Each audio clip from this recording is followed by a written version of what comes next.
Assalamualaikum warahmatullahi wabarakatuh. Halo semuanya. Jadi dalam video kali ini kita akan membahas tentang hadis mutawatir, hadis mansyur dan juga hadis ahad. Oke, langsung saja kita ke videonya. Sebelum kita lanjut ke materinya, apakah kalian di sini udah tahu apa itu hadis? Nah, jadi hadis adalah sumber ajaran umat muslim yang kedua setelah Al-Quran, yang mana telah dibukukan pada masa pemerintahan Umar bin Abdul Aziz, Khalifah kelima Bani Umayyah. Nah, jadi hadis itu ialah sumber ajaran umat Islam yang kedua setelah Al-Quran. Nah, jadi yang pertama Al-Quran, yang kedua ini ialah hadis. Gitu ya teman-teman. Pembahasan yang pertama kita akan membahas hadis mutawatir. Jadi hadis mutawatir secara etimologis berarti beriring-iringan atau beruntun. Sedangkan secara terminologis sendiri, hadis mutawatir ini ialah hadis yang diriwayatkan oleh banyak orang dari banyak orang dan perawinya bersepakat tidak akan berbohong. Dari definisi tersebut dapat disimpulkan bahwa hadis mutawatir ini ialah hadis yang diriwayatkan oleh orang banyak dari orang banyak mulai dari awal sanad sampai akhir sanad. Dan menurut tradisi, tidak mungkin terjadi kesepakatan di antara mereka dalam hal kebohongan dan sandaran informasi mereka berupa panca indera. Selanjutnya ada kriteria hadis mutawatir. Kriteria hadis mutawatir yang pertama adalah perawi berjumlah banyak.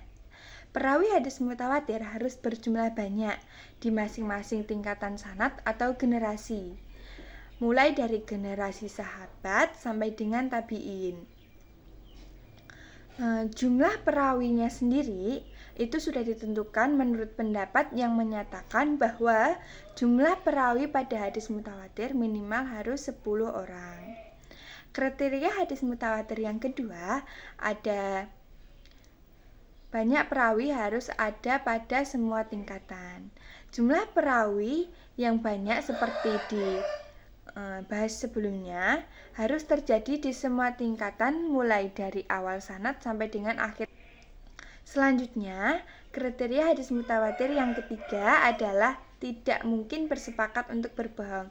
Nah, jadi perawi-perawi atau periwayatnya itu sudah bersepakat untuk tidak berbohong dalam menyampaikan hadis tersebut.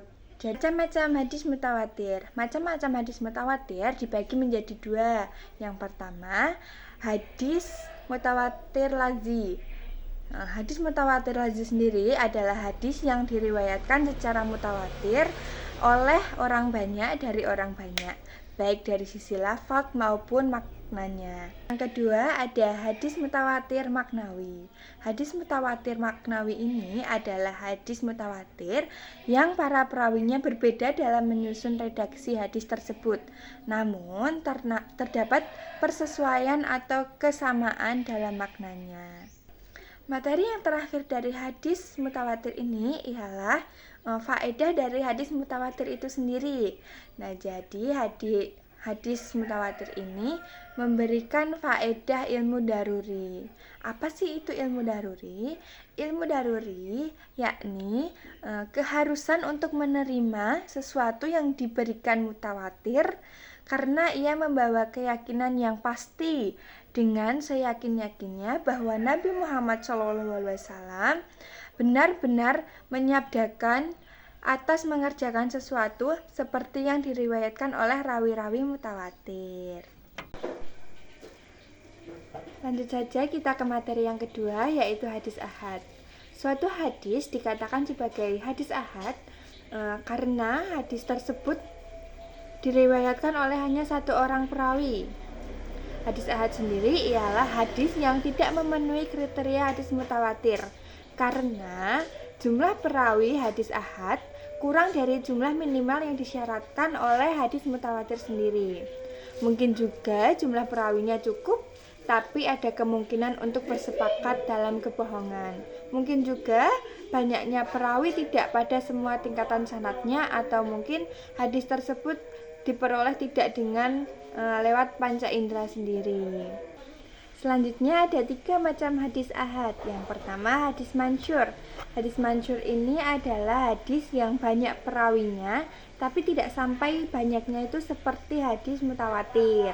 Yang kedua ada hadis aziz, yaitu hadis yang diriwayatkan oleh 2 orang perawi di semua tingkat sanadnya.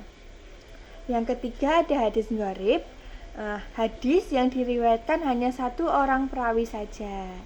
Selanjutnya kita ke materi yang terakhir atau materi yang ketiga, yaitu hadis mansyur. Hadis mansyur sendiri adalah hadis yang jumlah perawinya di tiap tingkatan mencapai 3 orang atau lebih dan tidak mencapai kriteria mutawatir. Hadis mansyur dibagi menjadi 2 bagian, yaitu mansyur mutlak dan mansyur muqayyad. Mansyur mutlak sendiri yaitu hadis yang terkenal di kalangan ahli hadis dan lainnya. Ada pula contoh hadisnya. Sesungguhnya sempurnanya amal tergantung pada niat. Yang kedua ada mansyur muqayyad, yaitu hadis yang terkenal di antara para ahli hadis saja. Contoh hadisnya, sesungguhnya Rasulullah Subhanahu wa Ta'ala melakukan kunut setelah ruku.